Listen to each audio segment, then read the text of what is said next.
Hello students, your instructor here, John Mandela with another screencast. This one picking up where we left off. So we've been able to, use solid colors. You can certainly use gradients if you want, but that would look awful.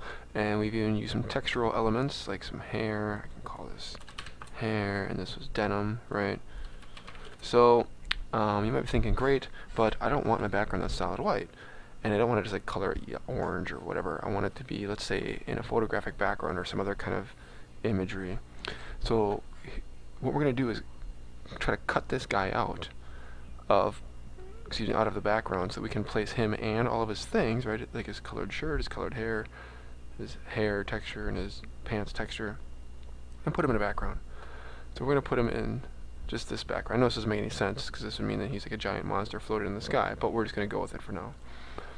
Anyway, first thing I'm going to do is go to the drawing layer, wherever my actual drawing is, and then I'm going to use my magic wand tool, and I'm going to select it like that. Now if you have, let's say, if yours, again, it doesn't have the black lines and obvious, contrast between where the background ends and where your figure begins, you can just use the lasso tool or the selection tools to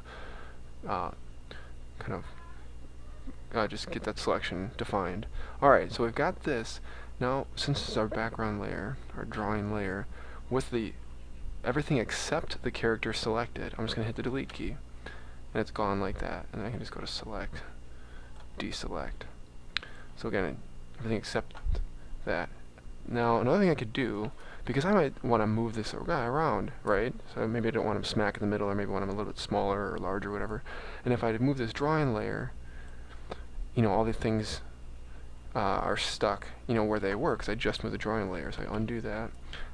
And what I could do is always have to shift select all these, move them around. But if I have a number of layers, you know what I mean, things might not work. And you can see, for example, the mask, the things moved, but the masks themselves did not. So it's kind of a hard thing to work with.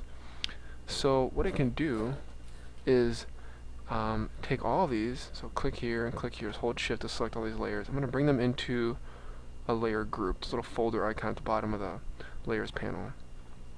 And then group 1, I can just call this character. That's cool. Then what I'm going to do now is bring in that background.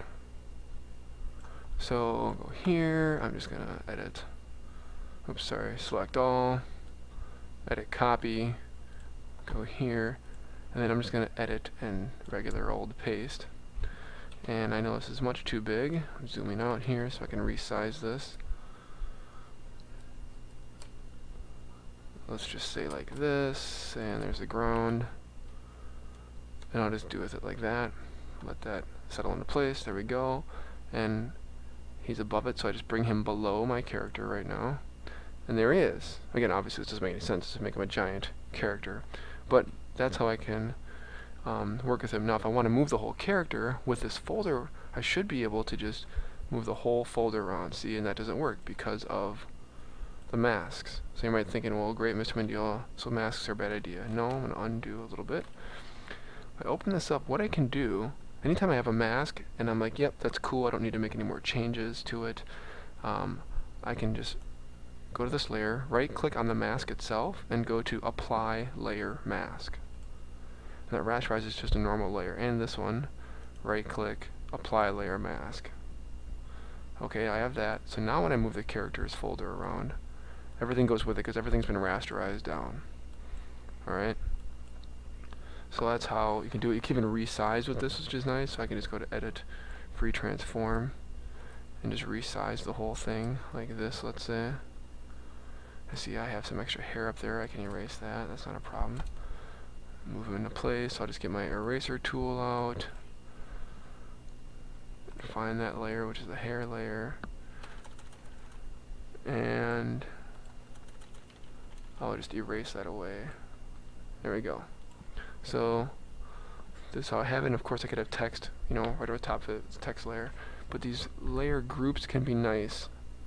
When you need to manipulate multiple layers at once with resizing or repositioning, anything like that. So there you have it. And if you want to make, if this is too bright, you could just, fade that out a little bit. Oops.